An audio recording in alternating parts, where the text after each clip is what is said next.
Hello. So, as you know, community and collaboration is more important than ever. And with this weekly podcast, we at the Experience New Jersey team aim to bring you great conversations with thought leaders and business owners in our local communities. So, please join us weekly to hear their stories and insights.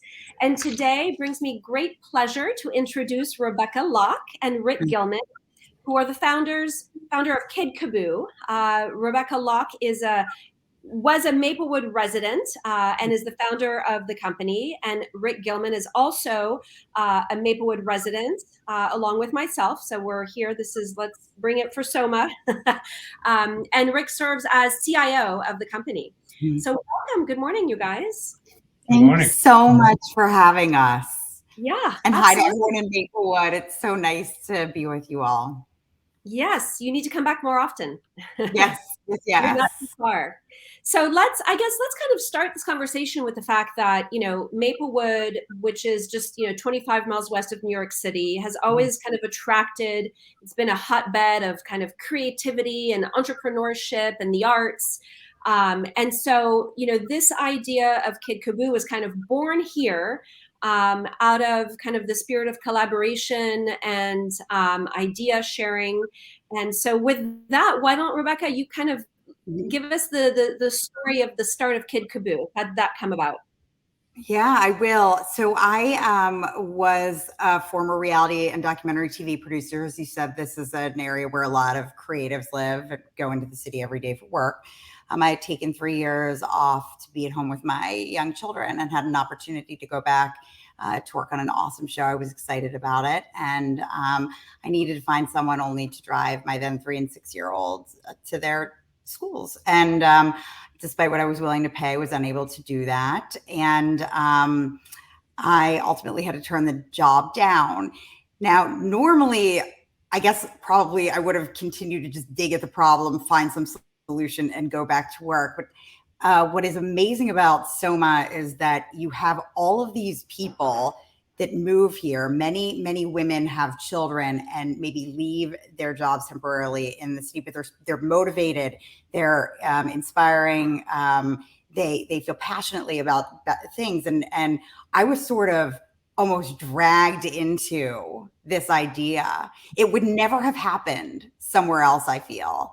But the community, literally, there was some contest involved. Yeah. And I mean, just so many other women who had started their own businesses, et cetera, really inspired me, gave me guidance, and are really the reason that this is where it is today.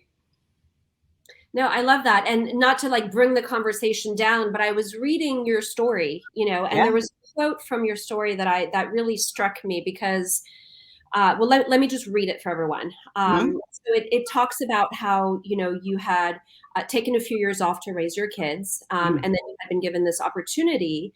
And you said, these opportunities are rare, but that you had to turn it down. And you said, I knew I wasn't just turning down a job. I was ending the career I loved and losing the financial stability I'd factored into my family's future, all because of a 2-mile drive to my children's school. And that just struck me as so powerful because I've heard that story over and over again. I mean, I'm very involved in kind of women empowerment here in New Jersey, part of several different organizations. And, I've heard stories of women overcoming that. And then women kind of having accepted that was their fate and they just, went along with it. And it sounds like yours was a story of kind of you accepted it and you did something very noble, which is give somebody else the opportunity, instead.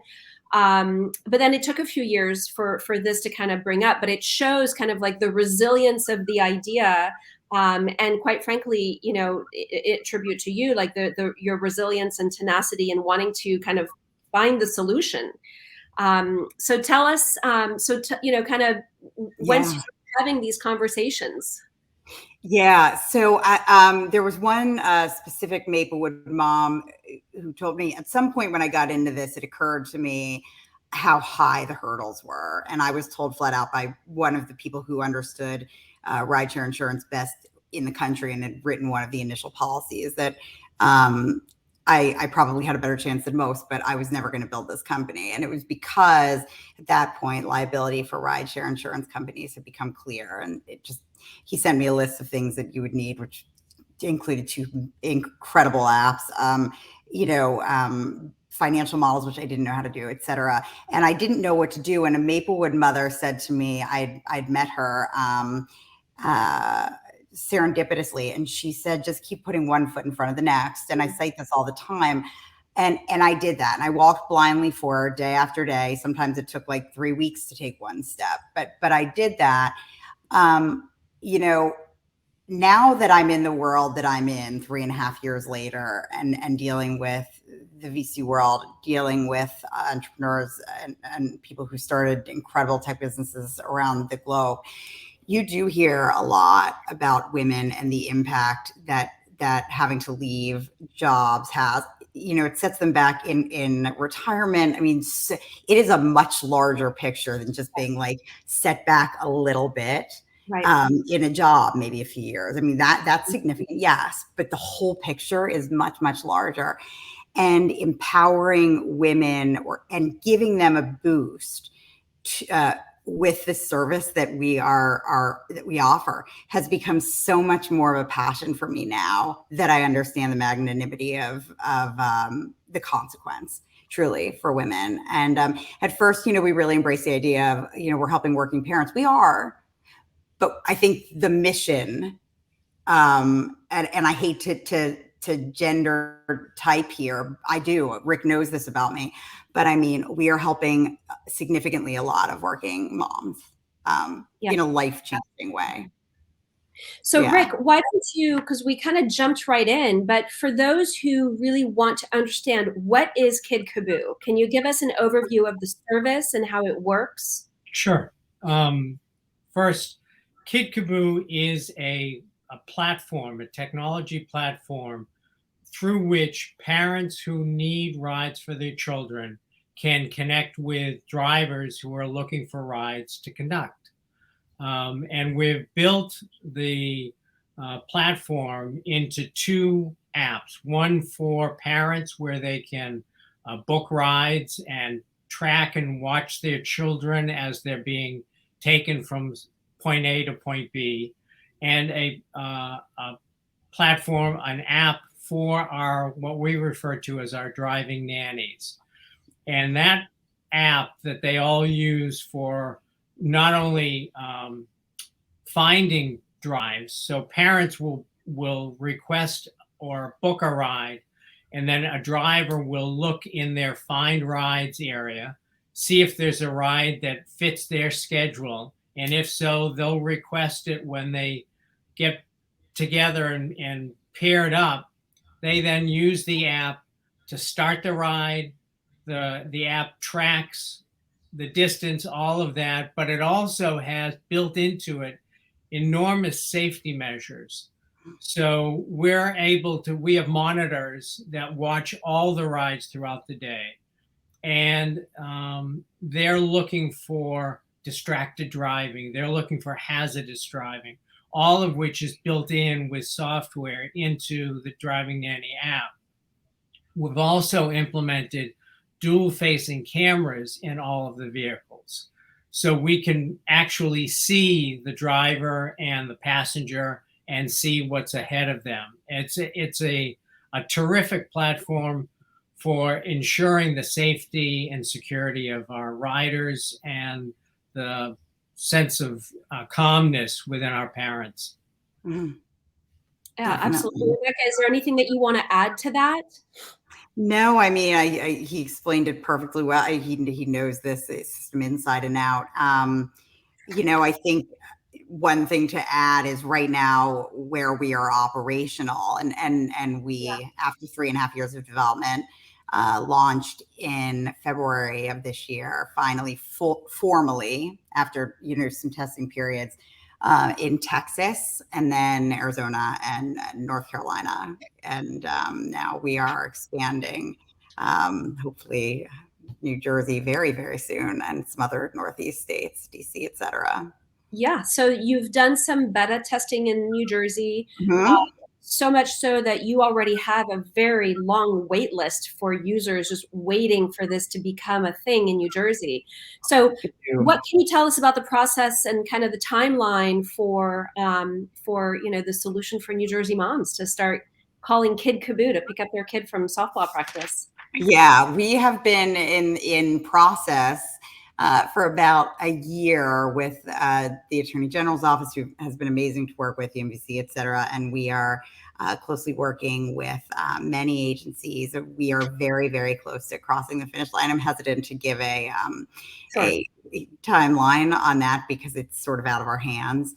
But we hope to be there within the coming months. I don't see why we wouldn't be, and in place for next school year. And yeah, we as the Jersey parents who call daily know, we have a blast ready to go the second that we are approved, so we can start activating rides in that state. And we're so excited to be back. I mean, that is where our heart is, truly. Right.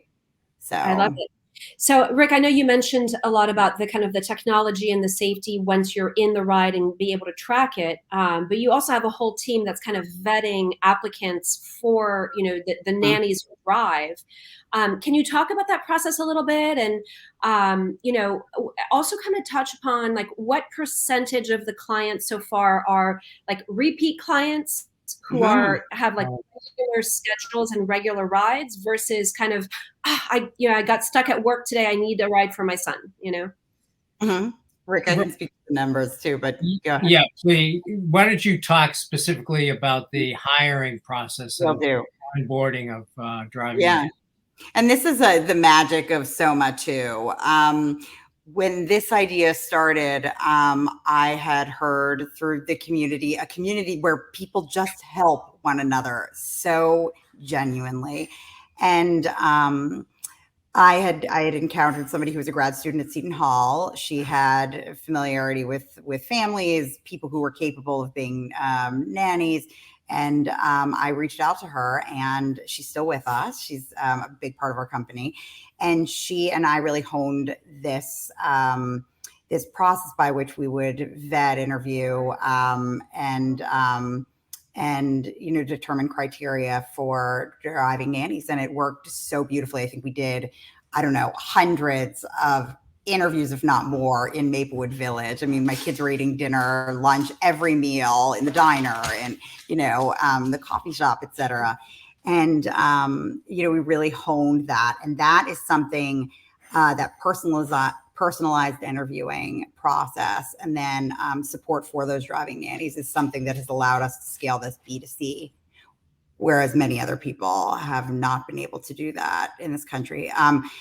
And that's something that's really amazing about Kidcaboo. As far as our numbers, what's really amazing is that 87% of families who try us once within the week will schedule regular weekly rides. Okay, so that could be every day. Our average family uses us 4 times a week. 96% of our users come back year after year. And that is something that I'm extremely proud of, that is very compelling, of course, for investors. But as somebody, and Rick and I, as the people who built this, I mean, that is something that we are very proud of, that this works so well and seamlessly for people that they continue to come back. Yeah. No, that's great. And just to interject, because I loved kind of, testimonials are like, that's where it's at, right? It's like real stories, real experiences. And so, you had a couple of your clients do testimonials. This one woman said Kidcaboo bridges a crucial gap in the market by bringing this Uber type model for working families that need flexibility with pickups and drop-offs. My wife and I were able to remain at work until we felt ready to leave without having the rush of our mid-project to reach school before doors closed. We use the service twice per day. So it's really, it's basically there is a void right now in New Jersey for that. And I can understand the wait list. And I anticipate that, as we share this story, the wait list will grow, because I can think of, just a handful of women that I know right in my immediate circle that, will be alleviated, by this. Right. I think one important point to think of, and somebody brought this up to me in the last 2 months, and it was just sort of astounding that it hadn't occurred to me. But because the indirect competitors that we have, some based out of California, have gone really B2B, they work directly with school transportation. They supplement that. We don't. This guy who knows this industry, marketplaces, tech, very well, just looked at me and was like, basically, you're doing something that no one's done since the school bus was invented. Okay, somebody created school transportation that worked for like 90% of students at the time. Over the decades, it stopped working. But nobody's just said, what do modern families need for their kids, and what does that transportation system look like? And that's what we've built to address, and that's why we maintain this B2C. That distinction, I think, is important to me. No, that's great. And do you guys want to touch upon some of the crowd sourcing that you're doing? I know you guys have a We Fund website. I can, where can you get information about that? Yeah, definitely. And thank you so much for giving me an opportunity. This is something that I feel very passionately about. Historically, we've raised traditionally. We had a few parent investors that came in early. We've raised almost $1.5 million to this point. We did a lot with that, and we are raising another round now.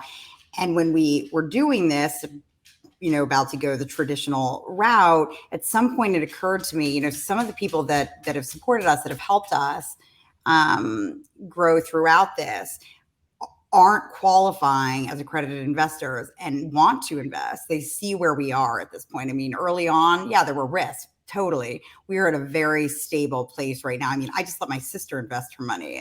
That's how stable I feel. Rick knows this. And so I was like, I spoke with our lawyers, security lawyers, et cetera, our lawyer who is based in South Orange. And, we all just got on board with the idea of doing part of this raise through, community or equity crowdfunding. And the equity received, the terms is identical to what you would receive if you were an institutional or private investor coming in.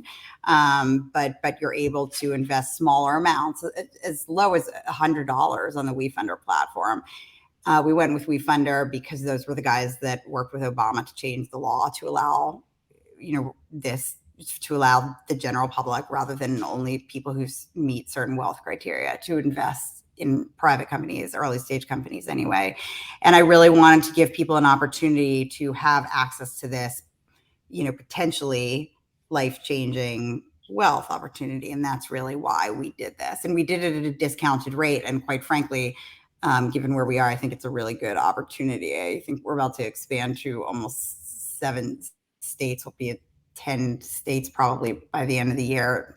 I mean, so I think there's a lot of growth coming up. So I think this particular round was the time to do it, to let people in. So if somebody's interested in checking out that funding, go to wefunder.com/Kidcaboo.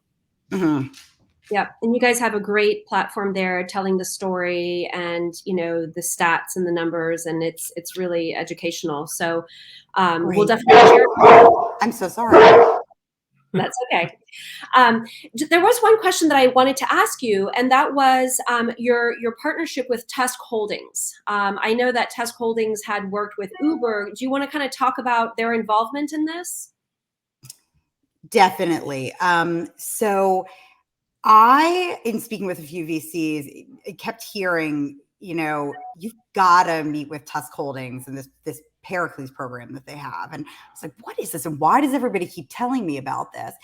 And people were making introductions, and finally, the guy who does the development of the program and is in charge of bringing in, the businesses that they work with, and I connected, and immediately we got on the phone, and we knew it was a perfect match. I mean, there are some people that they want to work with. They were dealing with a bunch of, this really impressive group. The circumstances weren't correct, but with us, the circumstances just aligned perfectly.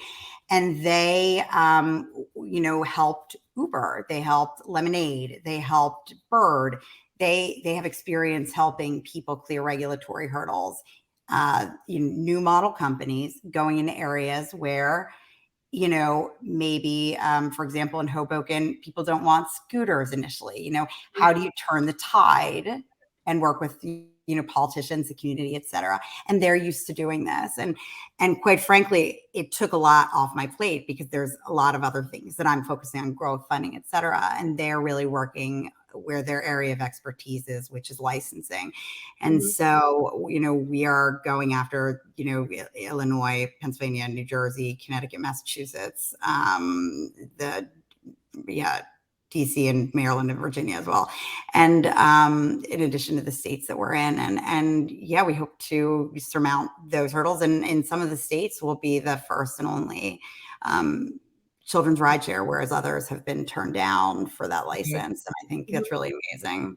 The regulatory environment is different in every single state. It is. And even in some states like Pennsylvania, it's different in Philadelphia than the rest of the state. Exactly. In Illinois, Chicago is different. So having Tusk as our partner in this and helping us is an ideal way for us to move forward. Yeah, and they've been really hands-on, and I mean, just so with media, with, you know, we get a lot of media requests right now, nationally and locally in areas we're launching, and it's been just an amazing program. You never know what you're getting with investors. This was an absolutely amazing partnership. Yeah. Well, it sounds like the journey has been, you know, pretty good so far, and I really, you know, commend you for sticking with it, because none of that regulatory stuff is fun. Neither is, you know, getting funding and all of that. And but I think that obviously what drives you is your passion and kind of seeing this, you know, wonderful idea come to fruition. And it has in so many states already. So congratulations on the success of it. Thank you. And I really wish you the best of luck for your efforts in New Jersey. And I plan to really help spread the word, because I think it's a needed service and it's a wonderful, wonderful idea. Thank you. And good luck to you too. This is an awesome thing that you're, you know, drawing attention to this amazing community, very unique within the United States. So it's important. Thank you. Yeah, absolutely. Genuine. Thank you, Rick, Rebecca. Thank you so much. You as well. Thank you so much for having us. We hope to talk again soon. Yes. Okay. Bye.